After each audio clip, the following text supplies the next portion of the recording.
Hi everybody. Today I'm going to make a one-word, let's start making one. So I'm going to start by making a new document and trying to think what the best size would be. Really depends on what your output eventually is going to be. If there's a lot of detail in this, you might want to think about making this bigger, but I'm going to go ahead and make it a width of, let's just go ahead and make it 11 by, I'll make it letter size.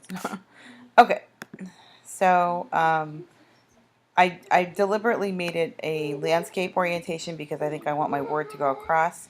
I'm just doing this for, Sylvia, be quiet. I'm trying to demo here. Um, so I want my word to go across. I'm going to pick a really generic word, air. Okay. The first thing you need to think about is your text. Your text should be obviously large and it should be relatively bulky. So I'm going to take this text and let me just explain something. If you click on the text box and you drag and then you try to resize, it resizes the text box. But if you just click and then you write your word, it will resize your word. So just something to keep in mind. Okay, so here's my text. I wonder if I want to make that a little bit bulkier. So let's see if I can figure out a way to maybe either find a text that works or figure out how to find a text quickly that would work. And of course I get the spinning wheel of death. So already I have my defaults here, which I'm welcome to look at. You can see clearly which ones are a little bit more bulky. So that's just something to consider.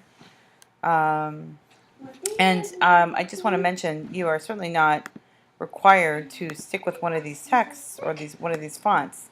If you find a font type that you like better on dafont.com, hopefully you know how to do that by now, feel free to use one of those. Just remember that, that's interesting. So if I click on character, that gives me a preview. The other way doesn't. So just remember that if you just come over here, it doesn't give you that. But if you click on character up here and you click, all of a sudden you get a font type thing. So just be careful. I like something like this. All these thin little fonts you don't want to use. Grab something that's kind of blocky. That's kind of cool, but maybe a little bit too fancy for what we're talking about. Okay, so where do we go with this? Well, this is just here for reference. Actually, I'm not going to use this for anything but what I'm going to start off with is I'm going to grab this and reduce. Where'd it go? There it is. Opacity. So I'm going to reduce the opacity of this. So I'll make it kind of. There we go. So I still want to see it. I just don't want it to be too overpowering. And now the imagery you use for this could be something you drew yourself. It could be something you create on the computer, or you can reference something and modify it. Just for expediency purposes, I'm just going to show you what I have here.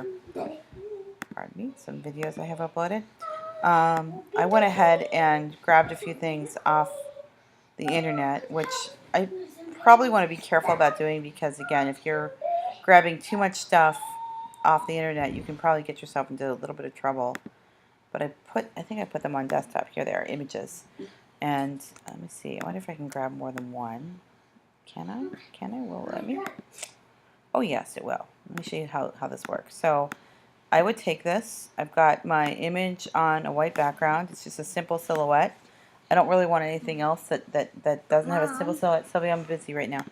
And I'm going to take this and I'm going to go to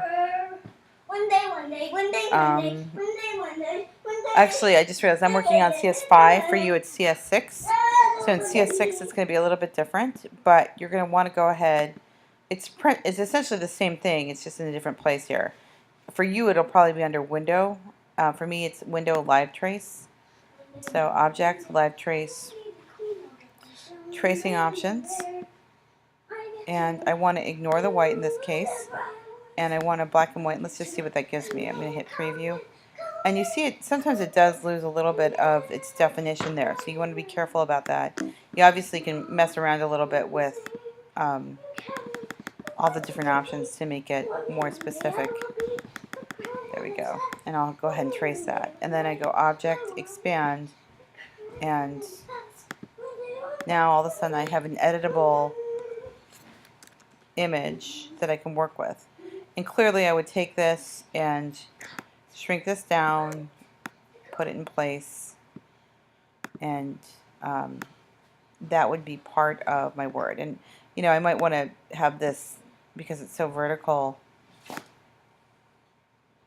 work to my advantage. So again, the idea is you're going to take many objects, and let me see if I, again, those examples from before, and use those parts to make up a whole. So if I go ahead and click again, I apologize, my daughter was interrupting us. She's very cute, but sometimes she gets a little bit too carried away.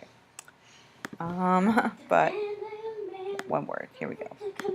So there we are, like life. I love that one. And there's another one. So you can take a look at some of these on your own. It looks like this individual actually did some of the drawing, I'm guessing himself or herself, and I really like that. I like the customability about it. I also like the placement of the person in the word life. I thought that was very clever too. So just think a little bit about that as you're working on your designs.